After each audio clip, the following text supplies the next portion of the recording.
Let's just get right into it. Have you ever caught yourself talking out loud when nobody else is around? Yeah, it can feel a little weird, but what if I told you it's not some strange quirk, but actually a sign that you have a high-performance mind at work? Today, we're going to explore the science behind why talking to yourself is, believe it or not, a genuine cognitive superpower. So, picture the scene. It's one we've all probably been in, that exact moment you realize you've been caught having a solo conversation in public. But let's take a second and reframe what's really going on here. You're there, right? Staring at the shelves, trying to remember if you need milk, or you're in a parking lot trying to find your car, and you start muttering, just thinking out loud. And then a stranger walks by, gives you that look, and bam, you clam up. That little flash of embarrassment hits. We've all been there. But you know what? That moment is nothing to be ashamed of. This right here, this completely flips the script, doesn't it? This isn't a sign of instability or something being wrong. It's the sound of a mind that is processing complex information so fast that it just can't be contained by silence. You're not losing it. You're leading a high-level meeting. So how does this simple, kind of personal habit become this recognized psychological tool?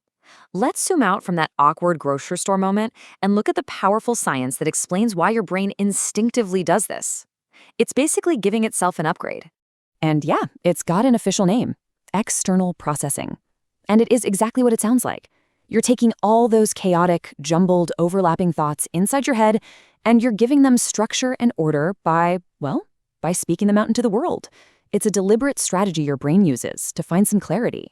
And honestly, this comparison is just perfect. Thinking silently can be like your brain is on old-school dial-up internet. Slow, clunky, and it's always getting stuck. But external processing, that's like upgrading to fiber optic speed. It's a direct, high-bandwidth connection for your thoughts to flow. So what's actually happening during this cognitive upgrade? Well, it turns out that this one simple habit unlocks a whole suite of mental superpowers that really give deep thinkers a serious edge. So let's just get this straight.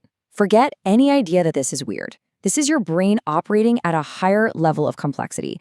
Let's break down the 6 incredible things your mind is actually pulling off when you think out loud. First up, you are literally creating a neural symphony. Think about it.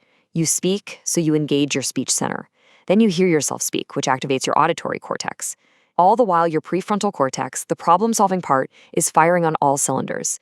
You're not just thinking, you're orchestrating a full brain performance, which leads to a way deeper integration of information. All right, next up is what we could call the mind's targeting system. And this is just incredible. Research has actually confirmed that when you say the name of an object you're looking for, you can find it up to 50% faster. So muttering, "Where are my keys?" isn't a sign you're forgetful. It's an active strategy to laser focus your attention and tell your nervous system exactly what to hunt for. Speaking your thoughts out loud also creates this really critical distance. Psychologists call it self-distancing. It shifts your perspective. You go from being the overwhelmed player who's drowning in the middle of the problem to becoming the objective coach on the sidelines, the one who can see the whole field and call the right play. Okay, imagine your working memory is like a little workbench. It can only hold so many tools at one time, right? By speaking an idea out loud, you're not just thinking it. You're basically moving it off the bench and putting it out into the world.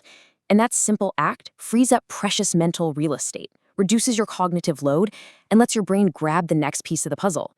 It's incredibly efficient. And hey, if you're still not totally convinced, just consider the company you keep. Einstein was famous for pacing around his office, muttering to himself while working through his theories. Tesla would often talk through his inventions out loud. This isn't just some random quirk. It's a well-documented habit of minds that just operate on a different frequency.